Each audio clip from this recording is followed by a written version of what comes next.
Bem-vindos de volta aqui ao Eu Vou Passar. Vamos dar sequência ao nosso curso de Direito Eleitoral, ainda dentro do tema Introdução. Olha só, vamos falar agora de princípios. Princípios do direito eleitoral. E aí, diferente às vezes do que a gente encontra no processo civil, até no processo penal, enfim, em outros ramos do direito, princípio, quando a gente está aqui dentro do direito eleitoral, acaba sendo uma matéria que cada autor tem a sua, digamos assim, análise particular. Então você vai, no livro do José Jairo Gomes, ele vai ter uma série de princípios. Você vai no livro do Francisco de Seu Barros, ele vai elencar uma série de outros princípios. E não dá simplesmente para a gente falar de todos os possíveis princípios imagináveis e inimagináveis que tem dentro do direito eleitoral. Alguns se confundem muito com os princípios do direito constitucional. Então, como é que eu vou colocar isso para vocês? Eu vou colocar o meu entendimento do que são realmente os princípios aplicáveis diretamente à legislação eleitoral e os outros que dizem respeito, às vezes, ao próprio direito constitucional. É claro que você vai estudar na matéria de direito constitucional. Então, sei lá, princípio da proporcionalidade e da razoabilidade. Se aplica aqui para o direito eleitoral? Se aplica. Mas você estuda princípio da proporcionalidade e da razoabilidade aonde? Direito constitucional. Tá? Então, eu vou colocar aquilo que, de fato, tenha direto interesse para a matéria de direito eleitoral, tá bom? Então, quais são os princípios aqui que a gente tem no direito eleitoral? O primeiro princípio deles, que é talvez assim o mais cobrado em prova, disparado, quando você vai buscar questões sobre princípio, o primeiro que você vai encontrar é princípio da anualidade. Princípio da anualidade. E ele vai estar no artigo 16 da nossa Constituição Federal. E o texto da Constituição, e é por isso que é muito cobrado em prova, tá, gente? Porque a banca, ela gosta, digamos assim, de dar uma sambada aí, né, na cabeça do candidato. Ele gosta de dar uma mexida aí na cabeça dele, confundindo, fazendo um trocadilho com as palavras para realmente fazer uma pegadinha, tá? Essa é uma grande verdade, me desculpem aí as bancas organizadoras de concurso. Então olha só o texto do artigo 16 da Constituição Federal e vamos ter aqui a atenção necessária nessa leitura. Olha só, artigo 16 da Constituição. A lei que alterar processo eleitoral, daqui a pouco vem a primeira dúvida, tá? Eu vou explicar para vocês o que é processo eleitoral, já, vamos ler logo o artigo todo. A lei que alterar o processo eleitoral entrará em vigor na data de sua publicação, não se aplicando à eleição que ocorra até um ano da data de sua vigência. Aí vem a primeira complicação, porque a gente sabe que na introdução às normas do direito, né, a antiga LICC, Lei de Introdução ao Código Civil, que hoje é Lei de Introdução às Normas do Direito, a vigência não necessariamente está associada à publicação, né? E a eficácia da lei também não está necessariamente vinculada à publicação em vigência. Então acaba que isso aqui gerou um pouquinho de confusão. Quando a gente lê a primeira vez, a gente acha até que é simples o que está escrito aqui. Mas se você for pensar direitinho, isso aqui está meio confuso. Como é que tem sido visto isso na prática e como é que tem sido aplicado isso nas questões de concurso público? Em geral, tá? Não estou aqui falando do direito civil, nem vou aprofundar a diferença entre publicação e vigência. Você vai ver isso aí na Lei de Introdução às Normas do Direito. Mas olha, na prática, vigência e publicação, pelo menos na prática e nas questões de concurso público, a gente tem visto que são a mesma coisa. Aqui a Constituição, simplesmente para não repetir o termo publicação, acabou considerando publicação e vigência aí a mesma coisa, tá? Então o que ele quer dizer aqui? Publicou hoje a lei que trata de processo eleitoral. A lei que altera esse processo eleitoral foi publicada hoje. E hoje, digamos que seja, sei lá, 5 de julho de 2014. Essa lei publicada em 5 de julho de 2014, ela não poderá ser aplicada para as eleições que ocorreriam em outubro de 2014. Por que não poderia ser aplicada? Porque eu tenho que esperar pelo menos um ano para que ela possa ser aplicada. Então vamos ler de novo aqui, ó. A lei que alterar o processo eleitoral entrará em vigor, terá vigência na data da publicação. Então a vigência da norma que altera o processo eleitoral é a data da publicação. Você lembra que lá na lei de introdução você tem uma vigência que não necessariamente inicia com a publicação. Você tem a chamada vacatio legis, está lembrado aí da vacatio legis? O Código Civil, por exemplo, teve uma vacatio legis de 1 ano. Salvo engano, se não mudar isso daí, se não tiver nada no texto, a vacatio legis de uma lei publicada é de 45 dias. Não é isso? É isso. Se uma lei, no entanto, se uma lei alterar o processo eleitoral, se uma lei altera o processo eleitoral, a própria Constituição disse, aí você esqueça a lei de introdução às normas do direito, a própria Constituição disse que a lei que altera o processo eleitoral entra em vigor, tem vigência quando ela é publicada. Tá bom? Tem vigência quando ela é publicada. Muito bem. Se ela tem vigência quando ela é publicada, você poderia logo imaginar, bem, ela já pode ser aplicada. Ora, se uma lei tem vigência, ela foi publicada e tem vigência, ela em tese poderia ser aplicada, ter eficácia. Mas aí o texto constitucional, ela muda essa lógica, o texto muda essa lógica para dizer o seguinte: publicou o texto, ele tem vigência, mas ele não pode ser aplicado. Vê que loucura. Então, ele vai só poder ser aplicado, na verdade, para a eleição que ocorra até 1 ano após a publicação. Então, no meu exemplo, a lei foi publicada a 5 de julho de 2014. Poderia aplicar em outubro de 2014? Não, não poderia. Teria que ser aplicada quando? Nas eleições de 2016. Porque, veja, julho de 2014, 1 ano vai ser julho de 2015. Tem eleição em 2015? Não. Então vai ser aplicada quando? Em 2016.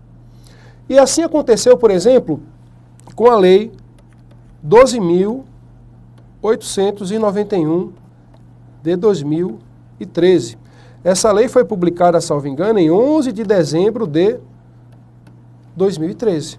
Essa lei aqui, gente, era uma lei que, enfim, o Congresso atrasou para fazer. Essa lei 12.891 de 2013, ela é uma mini reforma eleitoral. Altera um monte de coisa do processo eleitoral. Altera, por exemplo, a forma de cabimento do recurso contra a expedição de diploma, altera a propaganda eleitoral, altera a forma de captação de recursos para as campanhas e a forma de gasto deste recurso na campanha, altera a data das convenções partidárias. Então altera um monte de coisa. Só que ela foi publicada em 11 de dezembro de 2013. Ora, a eleição de 2014 aconteceu quando? Aconteceu em outubro de 2014. Entre a publicação e a eleição, deu 1 ano? Não deu 1 ano. Se não deu 1 ano, essa lei não poderia ser aplicada, como não foi para o processo eleitoral em 2014. Tá? Então percebam bem, meus amigos.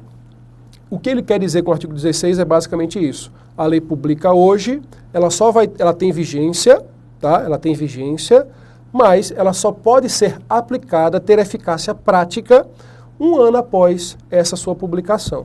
Eu acho até que trouxe uma questãozinha só para vocês não terem dúvida nenhuma sobre esse princípio da anualidade, que é o mais cobrado, disparado nos concursos públicos. Então vamos lá com uma questão de juiz. Suponha que uma lei que altere o processo eleitoral seja promulgada e publicada em março de 2002. O que interessa aqui não é nem a promulgação, tá? O que interessa é que ela foi publicada. Se ela foi publicada, ela tem vigência, né? Na data da publicação, a lei que altere o processo eleitoral, e ele fala aqui que houve uma alteração no processo eleitoral, ela passa a ter vigência. Muito bem. Suponha ainda que haverá eleições em outubro de 2002. É claro que houve, né, eleições. Então a norma foi publicada em março de 2002 e haveria eleições em outubro de 2002. Primeira pergunta, essa lei de março que alterou o processo eleitoral poderia ser aplicada nas eleições de outubro de 2002? É claro que não. E aí ele diz aqui, continuando, que vai haver também eleição em outubro de 2004. Ora, esta lei publicada em março de 2002 pode ser aplicada em outubro de 2004? Aí, claro que poderia, né? Então, olha só, sem mais delongas aqui, vou ler rápido, porque agora a gente já sabe a resposta, é só encontrar essa resposta aqui. Estará em vigor apenas 2 anos após a publicação. Não, é 1 ano, né? E mesmo assim, né, na verdade é que nem 1 ano, gente. Ela está em vigor quando? Ela entra em vigor na data da publicação. A vigência da lei que altera o processo eleitoral é na data da publicação, não é 2 anos depois. É a eficácia prática, a aplicabilidade que acontece 1 ano após a publicação. Mas a vigência da lei, ela ocorre na data da publicação. Aí o erro aqui realmente está, além de 2 anos, que está errado, né? A vigência é igual à publicação. Então, letra B, estará em vigor na data de sua publicação. Aí tá beleza. Aplicando-se a eleição de 2002. Aí está errado, porque só aplica a eleição ocorrida após 1 ano da publicação. C, entrará em vigor apenas 1 ano após sua publicação. Falso também, porque a vigência é igual à publicação. Aplicando as eleições de 2004. Tudo bem, se aplica para as eleições de 2004, mas ela não tem vigência na data da publicação. D, terá entrado em vigor na data da publicação. Beleza. Não se aplicando à eleição de 2002. De fato, não se aplica pelo princípio da anualidade. Apenas as eleições de 2004 é que será aplicada essa lei. Essa daqui está toda perfeitinha. Letra E, entrará em vigor apenas 1 ano após a publicação, que também está errado, aplicando a eleição de 2004. Aí, essa segunda parte está certa, mas essa primeira parte aqui está equivocada. Então, voltando aqui agora, e deixando só claro para vocês isso aqui, ó. Vou anotar aqui para você não ter dúvida. Vigência é igual, desculpando aí qualquer cor da letra, tá? Porque realmente, depois desse negócio de era de computador, que a gente não escreve mais, eu só escrevo mesmo aqui, não vou passar praticamente. E ainda mais numa lousa eletrônica, né? Então, não é uma coisa assim muito simples para mim. Então, vigência é igual, ficou horrível, gente. Vigência é igual a publicação, tá bom? Agora, vamos entender isso daqui. Processo eleitoral. Norma que altere o processo eleitoral. Você deve recordar muito bem, eu acho que você deve recordar, de toda a discussão em torno da aplicação da lei da ficha limpa em 2010. A lei da ficha limpa nada mais é do que uma lei complementar que entrou em vigor em salvo engano, em junho de 2010. As eleições ocorreriam em outubro de 2010 e a grande dúvida era: a lei da ficha limpa deveria ser aplicada em 2010 ou não? Na verdade, a discussão era: se aplica a lei da ficha limpa o princípio da anualidade? Se aplica a lei da ficha limpa o princípio da anualidade porque ela altera o processo eleitoral ou ela não alterou o processo eleitoral? Essa era a dúvida, gente. E vejam só, não é uma coisa tão fácil de a gente definir. Por quê? O Tribunal Superior Eleitoral, num primeiro momento, entendeu que a lei da ficha limpa não alterava o processo eleitoral. E ela passou até a ficar valendo por um tempo. A questão foi levada para o Supremo Tribunal Federal. E você deve lembrar que houve um empate de 5, são 11 membros, né, no Supremo Tribunal Federal. E houve inicialmente um empate de 5-5. 5-5. O tribunal dividido ao meio. Naquela época, por uma questão regimental de interpretação, se concluiu que deveria ser mantida a decisão do TSE, naquele momento. Então, o STF, no primeiro momento, entendeu que a lei da ficha limpa não alterava o processo eleitoral. E com a entrada do ministro Luiz Fux, o Fux entendeu que a lei da ficha limpa alterava, sim, o processo eleitoral, e por isso a lei da ficha limpa não foi aplicada às eleições de 2010. Professor, e qual é o seu entendimento? Bem, com toda sinceridade, se eu estivesse numa cadeira do Tribunal Superior Eleitoral, eu não sei até que ponto eu conseguiria me desvincular totalmente de um pedido social com grande clamor. Tá? A gente dizer que o ministro, com a posição que tem, está totalmente alheio à questão do clamor popular é muita hipocrisia, tá bom? Então, os ministros que votaram a favor da aplicação da lei da ficha limpa votaram por amor, tá?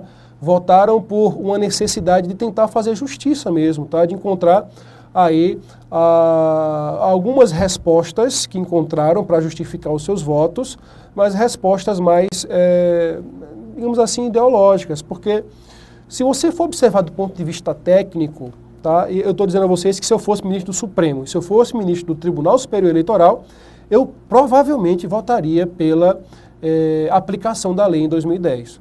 Mas vendo do ponto de vista eminentemente técnico, jurídico, sem desmerecer os votos dos ministros que votaram a favor da aplicação, eu tenho que concordar com aqueles que votaram contra a aplicação da ficha limpa, porque eu não consigo conceber como é que uma lei que permite que um candidato seja candidato e ela venha a ser alterada em junho do ano eleitoral e aquele candidato que seria candidato dorme candidato e acorda inelegível, que foi o que aconteceu.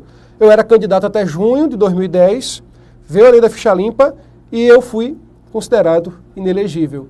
Ora, será que isso não gera nenhuma surpresa para os partidos políticos? Será que isso não altera um cenário político eleitoral forçando com que os partidos modifiquem às vésperas do período eleitoral aqueles candidatos que serão levados às urnas? Bem, eu sei que é bonito a gente dizer que isso não aconteceria, que os partidos políticos, como ainda estavam no período de realização das convenções, poderiam escolher fichas limpas, mas é fato que na minha programação, e aí eu estou pensando também como advogado que sou, na programação de um partido político, ele já tem ali previsto, vai ser candidato fulano, beltrano, ciclano, vai ser esse por causa disso, esse ali vai ter voto não sei aonde, esse aqui eu vou conseguir votinho ali, acolá. Então o pessoal já tem uma programação, gente, e de repente, em junho, a eleição é em outubro, em junho o cara era elegível e de repente, por uma modificação legislativa, ele está fora do processo. Então, o que significa alteração de processo eleitoral? Segundo o próprio Supremo, segundo várias decisões também do Tribunal Superior Eleitoral, é quando há alteração do processo eleitoral quando há uma modificação das regras do jogo. Quando há uma surpresa para os partidos políticos de um modo tal que essa preparação para as eleições possa ficar prejudicada até um certo ponto. E como é que eu vejo essas decisões do Supremo e do Tribunal Superior Eleitoral, e como é que eu não vou conceber que a lei da ficha limpa, que não permitia que certos candidatos fossem candidatos, às vésperas da eleição, não alterou o processo eleitoral? É claro, me desculpe quem pensa em contrário, mas é claro que alterou o processo eleitoral, sim. Então, toda vez que eu tiver uma norma que gere alguma instabilidade, que gere algum tipo de surpresa, que gere, digamos assim, uma alteração nas regras do jogo, capaz de um certo modo, desestabilizar um pouco a disputa, gerar essa surpresa, gerar essa dificuldade na organização da disputa do processo eleitoral, essa norma tem que ter o princípio da anualidade ali incidindo. Por favor, não confunda processo eleitoral, esse processo eleitoral que está dito aqui no artigo 16, não tem nada a ver com direito processual eleitoral. E aqui não estou falando de normas de direito processual eleitoral, ou seja, regra de recursos, regra de prazo de ações, de contestação, nada disso. Processo eleitoral, aqui o conceito de processo eleitoral concebido pela doutrina para o artigo 16 na verdade, tudo aquilo que se relaciona com o próprio trâmite das eleições, iniciando ali com as convenções partidárias e seguindo até a diplomação dos candidatos eleitos. Então, o processo eleitoral compreende, na verdade, todas essas fases da eleição, que vão desde, aí tem gente que entende que é a partir do registro, mas a maioria entende que é a partir das convenções partidárias. Então, desde as convenções partidárias até o ato de diplomação dos candidatos eleitos, você vai ter aí o que a gente chama de processo eleitoral. E toda vez que você altera alguma norma que pode influenciar esse processo eleitoral, você está alterando esse processo eleitoral, você está chamando a incidência do princípio da anualidade. Então, quando eu altero norma de propaganda eleitoral, altero norma de registro de candidatura, data de convenção, número de candidatos, quanto eu posso gastar na campanha, quanto eu posso arrecadar, tudo isso faz parte, prestação de contas, propaganda, registro de candidatura, tudo isso faz parte do processo eleitoral. Não se preocupe ainda, não fique assustado. Se eu estiver falando muito rápido, você me critica lá no Tira Dúvida, ou no blog, enfim, não sei. A gente vai falar sobre tudo isso ainda, tá? Não fique ansioso. Vai falar tudo com calma, o que é convenção, diplomação, registro de candidatura, candidato, enfim. Tudo isso a gente vai envolver aqui no nosso curso, tá? Estou só adiantando aqui, nós estamos em aula introdutória. Tranquilo aí, meus amigos? Então, o artigo 16, basicamente, é isso. É o artigo que tem, quando se cobra o princípio em prova, digamos que 90% das questões vão tratar do artigo 16 da Constituição Federal. Vamos mais. Princípio do equilíbrio das candidaturas. Olha, princípio, eu até evitei de dar o conceito aqui para a gente ter um curso mais prático mesmo, um curso mais voltado para concurso público. Mas o princípio, ele em termos simples, né, de dizer, eles são aquilo que se origina, né, onde se origina, é uma fonte de saber, a partir do princípio se irradia-se o conhecimento. E o princípio, ele hoje é considerado uma fonte formal do direito, tá? Então, você tem aí toda essa doutrina a respeito da normatização dos princípios, e nós temos princípios que estão, de fato, normatizados, outros que são só princípios mesmo e ajudam e auxiliam o legislador na elaboração de uma lei. Então, nós temos alguns princípios na legislação eleitoral que influenciam, é claro, o legislador na elaboração da lei. Um desses princípios aí, sem dúvida nenhuma, é o equilíbrio entre as candidaturas, tá? Então, vou fazer um xizinho aqui para a gente dizer que está atendendo esses princípios. Princípio do equilíbrio entre as candidaturas. Olha só. A Lei 12.891, por exemplo, quando você vai ver lá, a ideia da lei é tentar tornar a eleição menos dispendiosa. Quando você vai para a Lei 11.300, que foi a mini reforma eleitoral, que alterou muita coisa de propaganda, a Lei 12.034 de 2009, que alterou também muita coisa de propaganda, sempre dando uma restringida. Tudo isso tentou fazer com que o abuso do poder político e do poder econômico fosse determinante para que se ganhasse uma eleição. Conseguiu resolver? Não, porque a corrupção é enorme, gente. O pessoal continua comprando voto adoidado aí.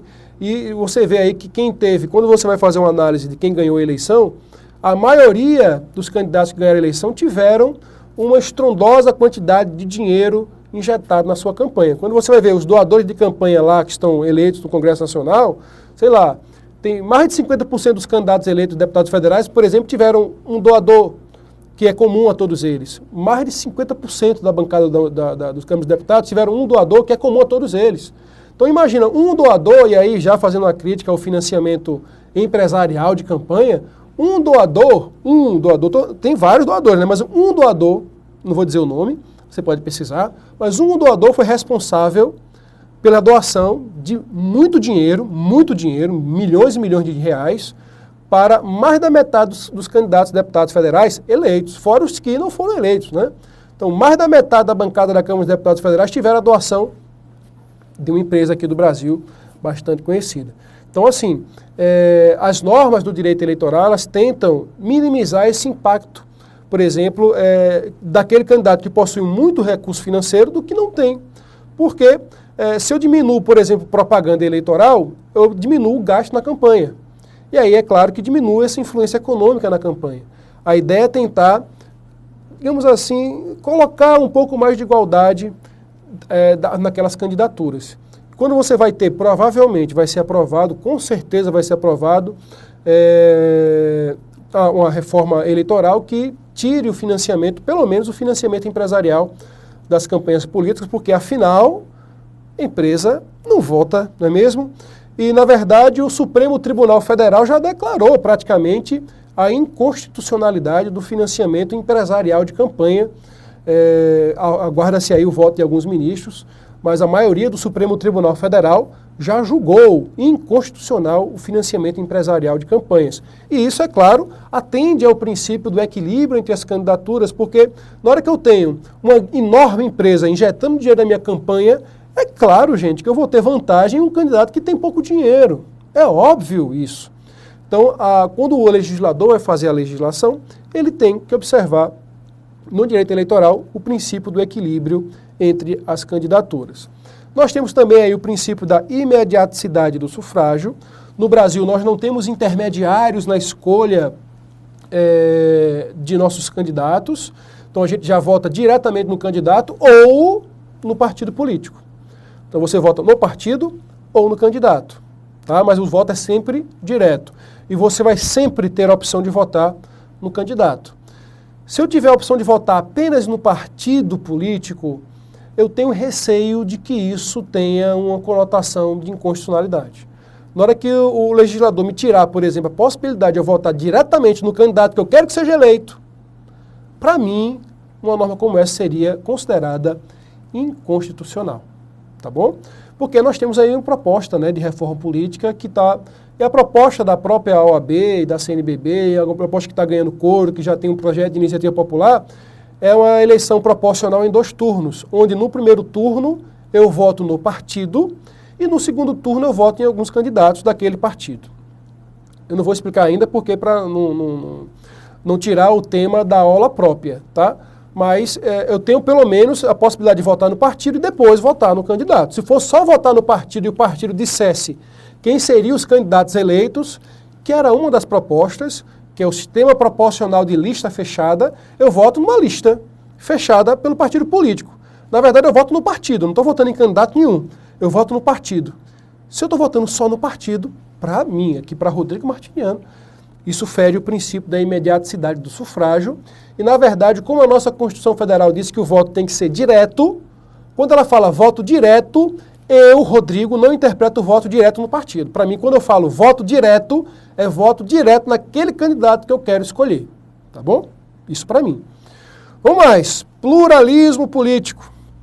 Ora, nós temos aqui no nosso Congresso Nacional, e vocês sabem disso, muita polêmica, porque nós temos bancadas que defendem certas situações e outras são altamente opostas àquele contexto. Você vê aí, vou citar dois exemplos, Jair Bolsonaro e Jean Willis. Ora, eles têm posições antagônicas sobre a questão da defesa dos direitos dos homossexuais, por exemplo, ou do público LGBT. Isso é permitido? Olha, é claro que existem limites à sua liberdade de expressão, é claro que existe. Nós temos liberdade de expressão, mas é claro que a nossa liberdade de expressão ela vai até onde eu não violo o direito fundamental de ninguém. Eu não vou entrar ainda na discussão constitucional a respeito disso, mas é possível que essas pessoas se manifestem de forma contrária? É claro que sim. Então, o Jair Bolsonaro poderia ser contra uma proposta de emenda constitucional tendente a dizer que é família, uma união entre um homem ou entre pessoas, por exemplo. A Constituição continua com o texto de que a união é a família entre homem e mulher, não é? Mas se tivesse uma emenda constitucional para colocar que era uma união entre pessoas, o Jair Bolsonaro poderia votar contra.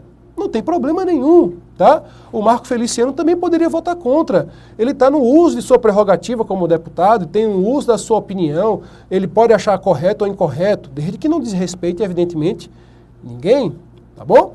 Então, assim, nós temos um pluralismo político, uma liberdade plena para o partido político, uma liberdade plena para que a gente possa divulgar as nossas ideologias, as nossas ideias, os nossos pensamentos políticos, o que a gente acha melhor para o nosso país. E é claro, você viu aí que a gente vive numa democracia, nesse debate nas eleições de 2014 pelas redes sociais foi enorme, cada um se manifestando como bem entendia e ninguém reprimiu a nossa liberdade de expressão política, tá bom?